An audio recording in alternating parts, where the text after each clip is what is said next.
Pela correspondência do coração com a vontade e do entendimento com o pulmão, pode-se saber todas as coisas que podem ser sabidas sobre a vontade e o entendimento, ou sobre o amor e a sabedoria, assim sobre a alma do homem.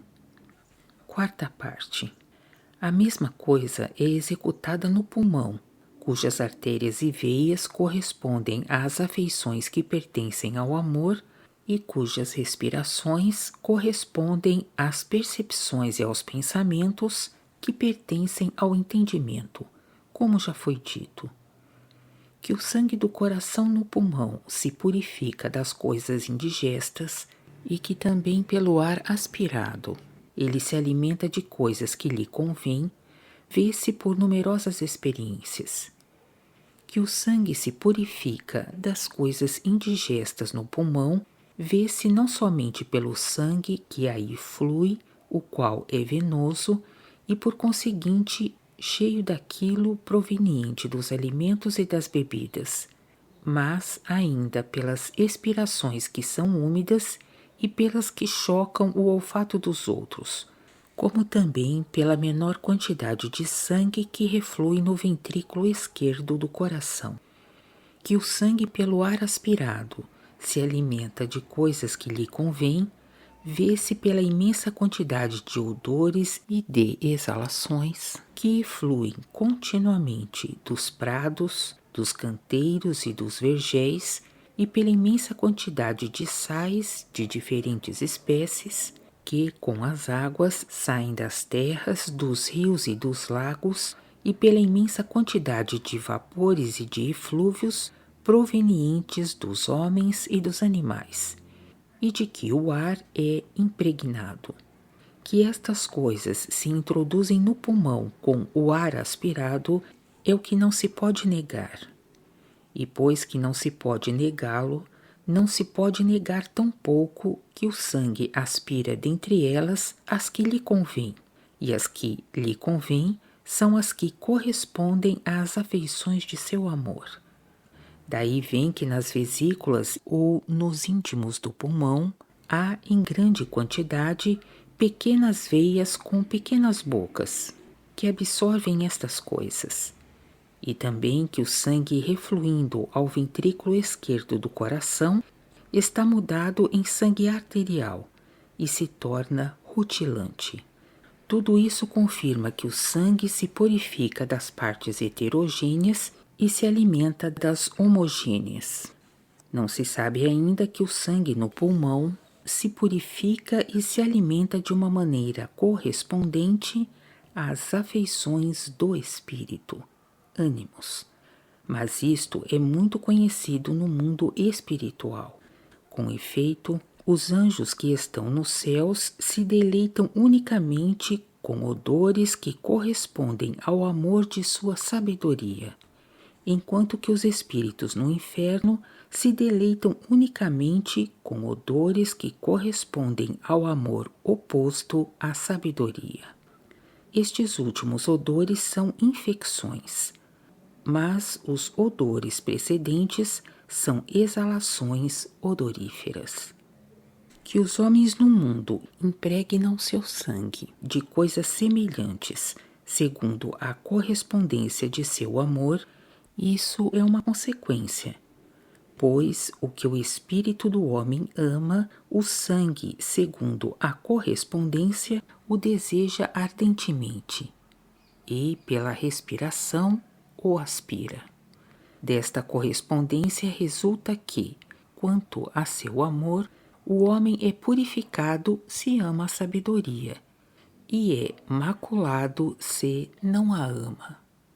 E mesmo toda purificação do homem se faz pelos veros que pertencem à sabedoria, e toda maculação do homem se faz pelos falsos opostos aos veros da sabedoria. 17. O amor ou a vontade é maculado no entendimento e, pelo entendimento, se não são elevados juntos. É porque se o amor não é elevado, permanece impuro, como acaba de ser dito números 419 e 420. E quando permanece impuro, ama as coisas impuras, tais como as vinganças, os ódios, as fraudes, as blasfêmias, os adultérios, pois então estão aí as suas afeições, que se chamam cobiças, e rejeita as coisas que pertencem à caridade, à justiça, à sinceridade, à verdade e à castidade. Disse que o amor é maculado no entendimento e pelo entendimento. No entendimento, enquanto o amor é afetado por estas coisas impuras. Pelo entendimento, enquanto o amor faz com que as coisas que pertencem à sabedoria se tornem suas escravas. E mais ainda, quando as perverte, as falsifica e as adultera. Sobre o estado do coração ou de seu sangue no pulmão, correspondente a estas coisas, não é necessário dizer mais do que aquilo que foi dito acima, número 420. Somente em lugar da purificação do sangue se faz a sua corrupção, e em lugar da alimentação do sangue por exalações odoríferas, se faz uma alimentação por infecções, absolutamente como acontece no céu e no inferno. 18. O amor purificado pela sabedoria no entendimento torna-se espiritual e celeste. O homem nasce natural, mas conforme o entendimento é elevado à luz do céu e o amor é elevado ao calor do céu, ele se torna espiritual e celeste. Torna-se então como o jardim do Éden, que está na luz da primavera e ao mesmo tempo no calor da primavera. Não é o entendimento que se torna espiritual e celeste, mas é o amor. E quando o amor assim se torna, torna também espiritual e celeste o entendimento, sua esposa. O amor se torna espiritual e celeste pela vida segundo os veros da sabedoria que o entendimento ensina e mostra. O amor aure estes veros pelo entendimento e não por si mesmo, pois o amor não pode se elevar se não sabe os veros, e não os pode saber senão pelo entendimento elevado e ilustrado. E então, tanto quanto ama os veros e os faz, tanto é elevado. Pois uma coisa é compreender e outra coisa é querer, ou uma coisa é falar e outra coisa é fazer. Há os que compreendem e enunciam veros da sabedoria, mas não obstante não os querem e não os fazem. Quando, portanto, o amor faz os veros da luz, que compreende e enuncia, então é elevado. Que assim seja, o homem pode ver pela razão só, pois o que é o homem que compreende e enuncia os veros da sabedoria, enquanto que vive contra estes veros, isto é, enquanto que contra eles quer e faz. Se o amor purificado pela sabedoria se torna espiritual e celeste, é porque há no homem 3 graus da vida, que são chamados natural, espiritual e celeste, de que se tratou na terceira parte desta obra, e porque o homem pode ser elevado de um desses graus ao outro, mas é elevado não pela sabedoria só, mas pela vida segundo a sabedoria, pois a vida do homem é o amor do homem.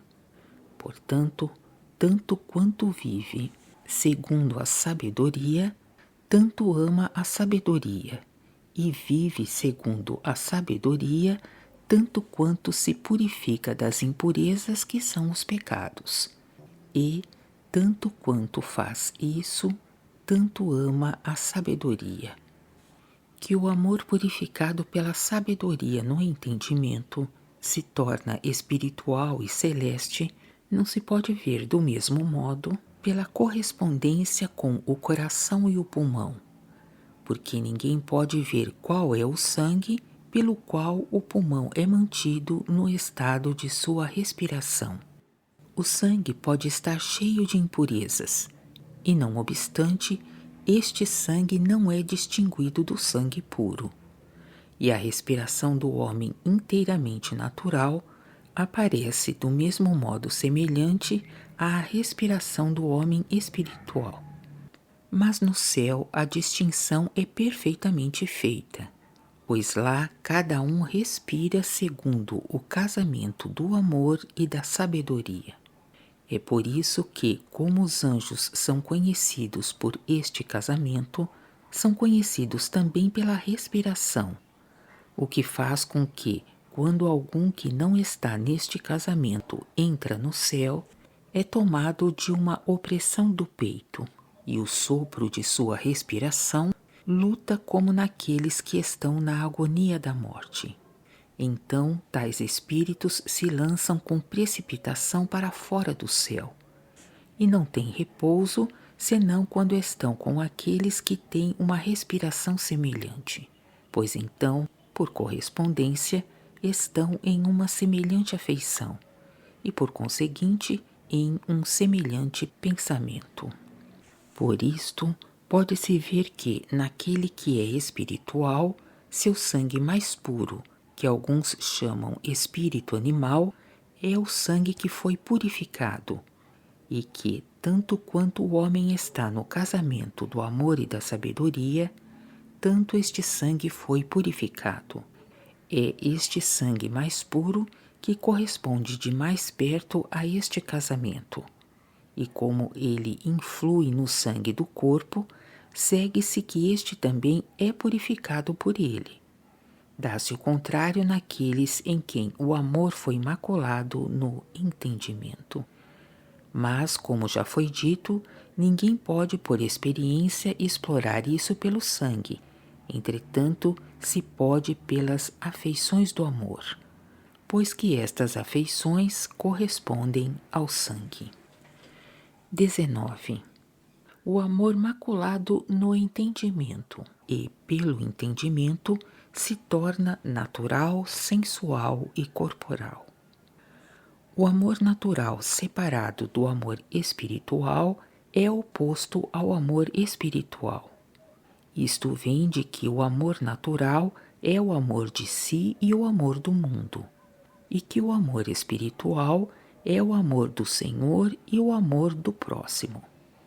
Ora, o amor de si e do mundo olha para baixo e para fora, e o amor do Senhor olha para cima e para dentro.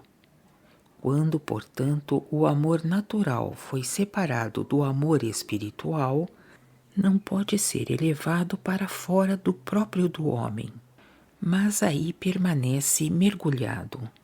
E tanto quanto ama este próprio, tanto é aí aglutinado.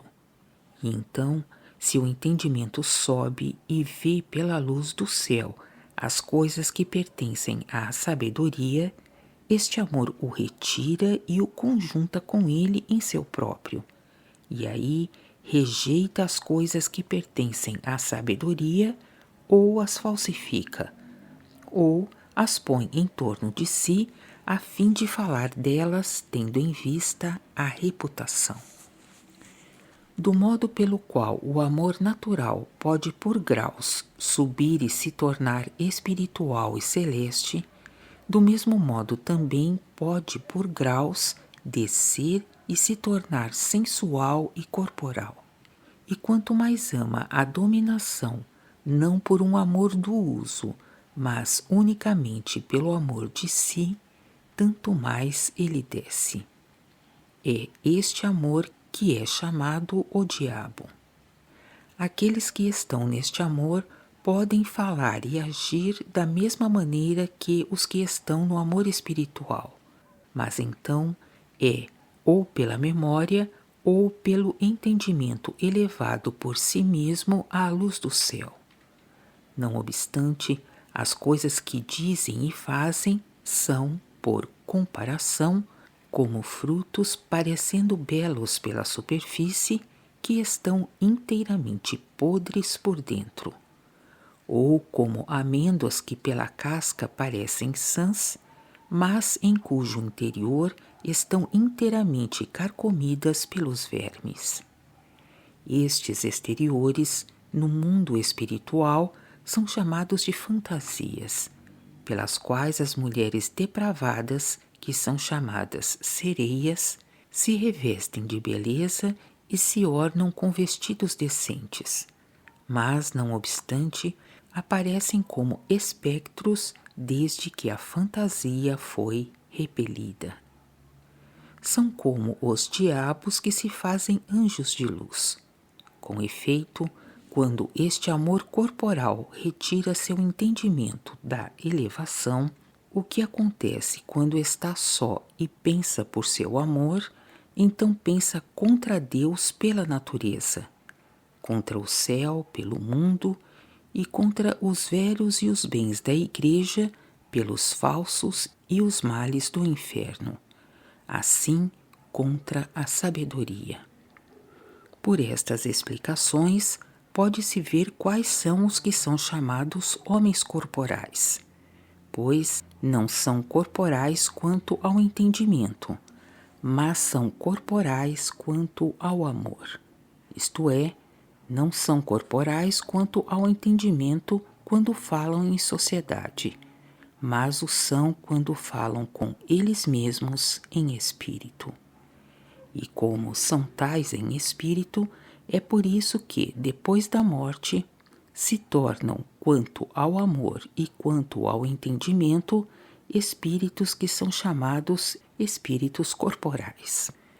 Então, aqueles que no mundo estiveram em um muito grande amor de dominar pelo amor de si e ao mesmo tempo na elevação do entendimento acima dos outros, aparecem como múmias egípcias quanto ao corpo e grosseiros e loucos quanto à mente.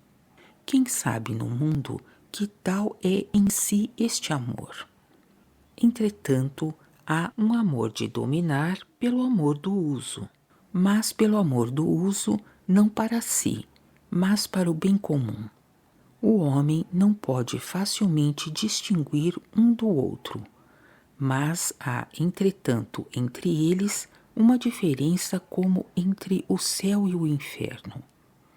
Quanto às diferenças entre estes dois amores de dominar, ver no Tratado do Céu e do Inferno os números 551 a 565.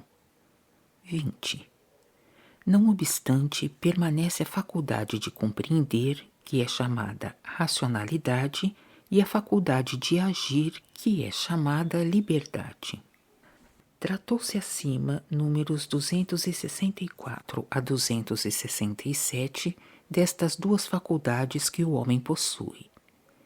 O homem tem estas duas faculdades para que possa, de natural, tornar-se espiritual, o que é ser regenerado. Pois, como já foi dito, é o amor do homem que se torna espiritual e é regenerado.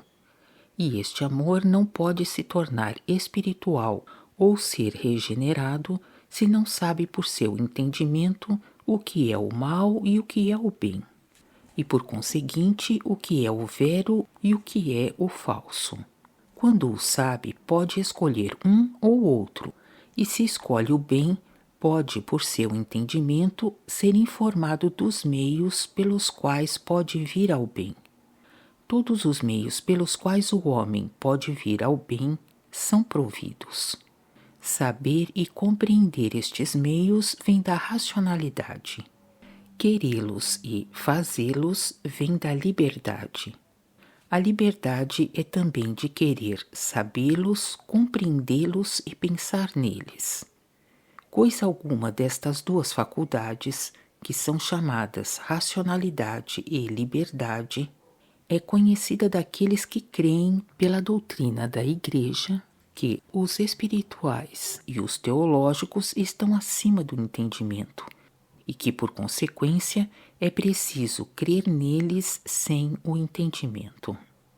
Estes não podem deixar de negar a faculdade que é chamada racionalidade. E aqueles que creem pela doutrina da Igreja que ninguém pode fazer o bem por si mesmo e que, por consequência, o bem não deve ser feito por alguma vontade, tendo em vista a salvação, não podem deixar de negar, por princípio de religião, estas duas faculdades que o homem possui.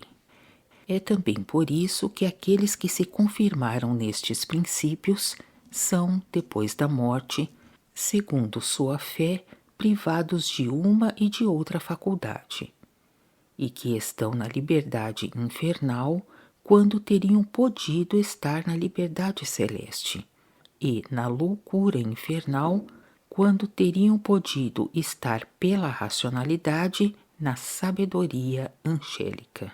E o que é surpreendente, eles reconhecem que estas duas faculdades existem quando se fazem os males e quando se pensa os falsos, não sabendo que a liberdade fazendo os males é a escravidão, e que a racionalidade pensando os falsos é a irracionalidade. Mas é preciso que se saiba bem que estas duas faculdades, a liberdade e a racionalidade, pertencem não ao homem, mas ao Senhor no homem, e que não podem ser apropriadas ao homem como sendo dele, nem ser dadas como sendo dele, mas que pertencem continuamente ao Senhor nele, e que, entretanto, não são jamais retiradas do homem. E isso porque sem elas o homem não pode ser salvo, pois sem elas não pode ser regenerado, como já foi dito. É por isso que o homem da Igreja é informado de que não pode pensar o vero por si mesmo, nem fazer o bem por si mesmo.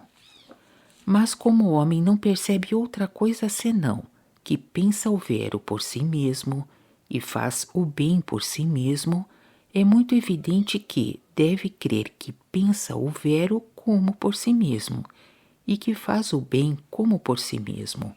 Pois, se não crê isso, então ou não pensa o vero e não faz o bem, e assim não tem religião alguma, ou pensa o vero e faz o bem por si mesmo, e então se atribui o que é divino. Que o homem deve pensar o vero e fazer o bem como por si mesmo, vê-se na doutrina de vida para a Nova Jerusalém, desde o começo até ao fim. 21. O amor espiritual e celeste é o amor em relação ao próximo e o amor para com o Senhor. E o amor natural e sensual é o amor do mundo e o amor de si. Pelo amor em relação ao próximo entende-se o amor dos usos, e pelo amor para com o Senhor entende-se o amor de fazer os usos, como foi mostrado acima. Se estes amores são espirituais e celestes, é porque amar os usos e fazer os usos pelo amor dos usos é separado do amor do próprio do homem, pois aquele que ama espiritualmente os usos não olha para si mesmo, mas olha os outros fora dele, de cujo bem é afetado. A estes amores são opostos os amores de si e do mundo, pois estes olham os usos, não tendo em vista os outros, mas tendo em vista a eles mesmos, e os que fazem isso invertem a ordem divina e se colocam no lugar do Senhor e colocam o mundo no lugar do céu. Resulta daí que olham para trás do Senhor e do céu, e olhar para trás do Senhor e do céu é olhar para o inferno. Ver maiores detalhes sobre estes amores, acima número 424. Mas o homem não sente e não percebe o amor de fazer os usos, tendo em vista os usos, como o amor de fazer usos, tendo em vista a ele mesmo. Daí vem que ignora quando faz usos, se os faz tendo em vista os usos ou tendo em vista a ele mesmo. Que ele saiba, porém, que tanto quanto foge dos males, tanto faz os usos tendo em vista os usos. Pois, tanto quanto foge dos males, tanto faz usos não por si mesmo, mas pelo Senhor. Com efeito, o mal e o bem são opostos. Portanto, tanto quanto alguém não faz o mal, tanto está no bem. Ninguém pode estar ao mesmo tempo no mal e no bem, porque ninguém pode servir ao mesmo tempo a dois senhores. Isto foi dito a fim de que se saiba que, embora o homem não perceba sensivelmente se os usos que faz são em vista dos usos, ou se são em vista dele mesmo, isto é, se os usos são espirituais, ou se são simplesmente naturais, contudo pode sabê-lo desta maneira. Pensa ele que os males são pecados, ou pensa ele que não são pecados? Se pensa que são pecados e que por isso mesmo não os faz, então os usos que faz são espirituais. E quando por aversão foge dos pecados, então começa também a perceber sensivelmente o amor dos usos tendo em vista os usos, e isso pelo prazer espiritual que está neles. 22. Dá-se com a caridade e a fé e com a sua conjunção o mesmo que com a vontade e com o entendimento e com sua conjunção. Há dois amores segundo os quais os céus são distinguidos, o amor celeste e o amor espiritual. O amor celeste é o amor para com o Senhor, e o amor espiritual é o amor em relação ao próximo. Estes amores são distinguidos por isto que o amor celeste é o amor do bem, e que o amor espiritual é o amor do vero, pois os que estão no amor celeste fazem os usos pelo amor do bem, e os que estão no amor espiritual fazem os usos pelo amor do vero. O casamento do amor celeste é com a sabedoria, e o casamento do amor espiritual é com a inteligência, pois é da sabedoria fazer o bem pelo bem, e é da inteligência fazer o bem pelo vero. É por isso que o amor celeste faz o bem, e o amor espiritual faz o vero. A diferença entre estes dois amores não pode ser descrita senão por estas distinções. Os que estão no amor celeste têm a sabedoria inscrita em sua vida e não na memória, o que faz com que não falem dos divinos veros, mas que os façam. Ao contrário, os que estão no amor espiritual têm a sabedoria inscrita em sua memória. Por isso eles falam dos divinos veros e os fazem segundo os princípios da memória. Como aqueles que estão no amor têm a sabedoria inscrita em sua vida, tudo o que ouvem eles percebem imediatamente se isso é vero ou não é vero. E quando se lhes pergunta se isso é vero, respondem somente: isso é ou isso não é. São eles que são entendidos por estas palavras do Senhor. Que vosso discurso seja sim, sim, não, não. Mateus capítulo 5, versículo 37. E porque são tais, nada querem ouvir da fé, dizendo: o que é a fé? Não é a sabedoria? E o que é a caridade? Não é fazer? E quando alguém lhes diz que a fé consiste em crer o que não se compreende, eles se afastam dizendo: está em delírio. São eles que estão no terceiro céu e que são os mais sábios de todos. Assim, se tornaram aqueles que, no mundo, aplicaram imediatamente à sua vida os divinos que ouviram, detestando os males como infernais e adorando o Senhor só. Estes, como são inocentes, aparecem aos outros como crianças, e como não falam absolutamente dos veros da sabedoria, e como em sua linguagem nada há de faustoso, aparecem também como simples. Mas, não obstante, quando ouvem alguém falar, percebem pelo som todas as coisas de seu amor, e pelas palavras todas as coisas de sua inteligência. São eles que estão pelo Senhor no casamento do amor e da sabedoria, e que representam o cardíaco do céu de que se falou acima. Mas aqueles que estão no amor espiritual, que é o amor em relação ao próximo, não têm a sabedoria inscrita em sua vida, mas têm a inteligência, pois é da sabedoria fazer o bem pela afeição do bem, mas é da inteligência fazer o bem pela afeição do vero, como já foi dito. Estes não sabem também o que é a fé. Se menciona a fé, eles entendem a verdade. E quando se menciona a caridade, entendem fazer a verdade. E quando se lhes diz que é preciso crer, dizem que isso é uma locução vã, e acrescentam: quem não crê o vero? Exprimem-se assim porque veem o vero na luz de seu céu. Crer também no que não se vê chama isso de simplicidade ou de estupidez. São eles que fazem o pulmonar do céu de que também se falou acima. Quanto àqueles que estão no amor natural espiritual, eles não têm inscritas em sua vida nem a sabedoria nem a inteligência, mas têm alguma coisa da fé pela palavra, tanto quanto isso está conjunto à caridade.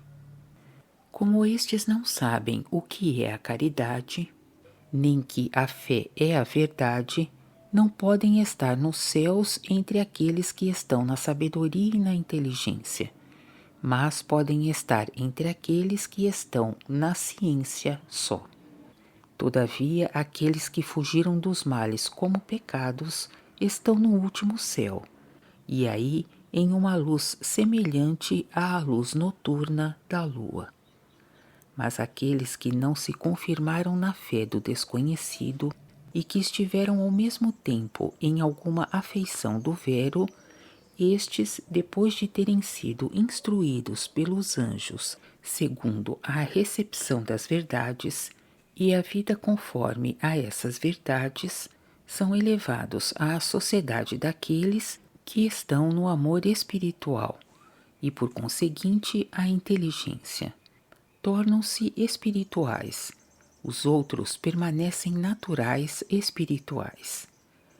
Aqueles, ao contrário, que viveram na fé separada da caridade, são afastados e relegados para desertos, porque não estão em bem algum, nem por consequência em casamento algum do bem e do vero, em que estão todos os que estão nos céus. Tudo o que nesta parte foi dito do amor e da sabedoria pode ser dito da caridade e da fé, desde que em lugar da caridade se entenda o amor espiritual, e em lugar da fé se entenda a verdade pela qual existe a inteligência. É a mesma coisa dizer a vontade e o entendimento, ou dizer o amor e a inteligência. Pois que a vontade é o receptáculo do amor e o entendimento é o receptáculo da inteligência. Ao que precede, ajuntarei este memorável. No céu, todos os que fazem os usos pela afeição dos usos tiram da comunhão em que estão o fato de serem mais sábios e mais felizes do que os outros. E aí, para eles, fazer usos é agir com sinceridade, retidão, justiça e fidelidade na obra que pertence a seu ofício. Chamam a isso caridade. As adorações que são do culto as chamam sinais da caridade, e todas as outras coisas as chamam dívidas e benefícios. Dizem que, quando alguém faz com sinceridade, retidão, justiça e fidelidade a obra que pertence a seu ofício, o comum subsiste e persiste em seu bem, e que é isto estar no Senhor. Pois que tudo o que influi do Senhor é uso, e influi das partes no comum e do comum para as partes. Lá as partes são os anjos, e o comum é sua sociedade.